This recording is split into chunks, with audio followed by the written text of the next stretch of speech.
आज प्रभु श्री राम का मैंने दर्शन किया। यो तो कोई आज का दर्शन नहीं है, मैं तो दर्शन करता ही रहता हूँ। प्रभु श्री राम की कृपा मेरे ऊपर है, तो मैं तो बहुत अपने सौभाग्यशाली मानता हूँ कि मैं यहीं पैदा हुआ हूँ, यहीं पैदा हुआ, यहीं पढ़ा लिखा हूँ, यहीं बड़ा हूँ।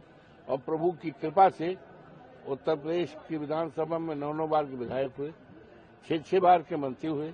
हमारी पत्नी श्रीमती सोना देवी जिला पंचायत के अध्यक्ष।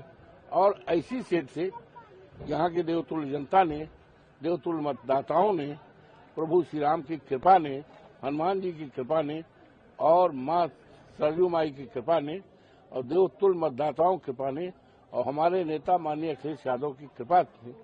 ऐसी सीट 24 की जो लोकसभा की सीट थी, 54 फैजाबाद अयोध्या की, जिस पर लोगों की निगाहें पहले थी।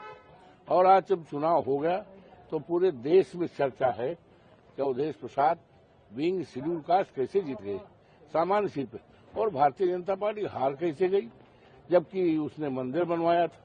तो मंदिर तो उन्होंने नहीं बनवाया, ये तो उनका कहना है। मंदिर तो माननीय उच्चतम न्यायालय के आदेश से बन रहा है। अभी कम से कम 1 साल लगेगा, हम मंदिर परिसर में हैं, 1 साल लगेगा पूरी तरह से, और इससे मंदिर बनने में 1 साल लगेगा, कंप्लीट चार दिवाली और सारी चीजें। तो दूसरी बात कहते थे हम राम को लाए हैं, राम हमें लाएंगे, तो राम तो अवधेश प्रसाद को लाए। तो राम की कृपा मेरे ऊपर है, राम मेरे रोए रोए में है, राम की कृपा है, महान कृपा है।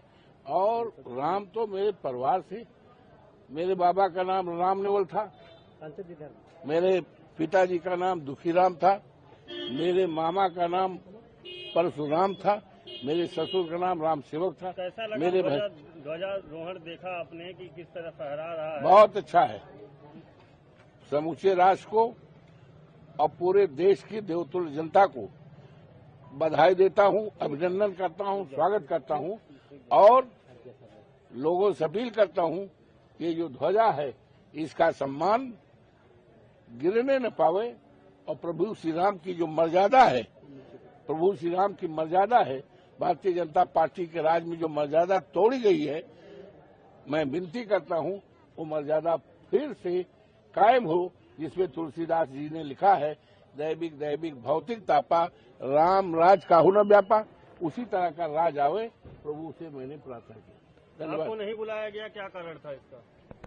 अब कारण तो ऐसा है, ये तो कारण तुम ही पूछो भैया, हमें नहीं बुलाया गया इसका मुझे कोई न मलाल है न तकलीफ है।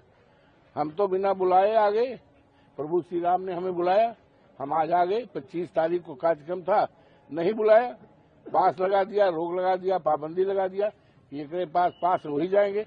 तो आज तो भगवान की कृपा से कोई पास नहीं, सीधे दर्शन किया पूरी तरह से अपने परिवार के साथ, अपने बेटे के साथ, बेटी के साथ, पत्रों के साथ और साथियों के साथ दर्शन किया।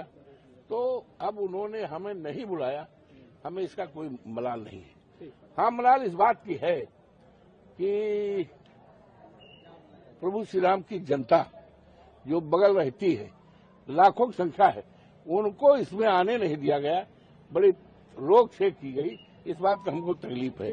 और हमें नहीं बुलाया गया, तो लोग कहते हैं आप पासी हैं, शेड्यूल कास्ट के हैं, दलित है, इसलिए नहीं बुलाया गया। तो हमने कहा हो सकता है भाई, राष्ट्रपति जी को भी नहीं बुलाया गया, महामहिम को, वो भी ऐसी इसकी बिरादरी का आती है। तो ये इनकी सोच है। ठीक।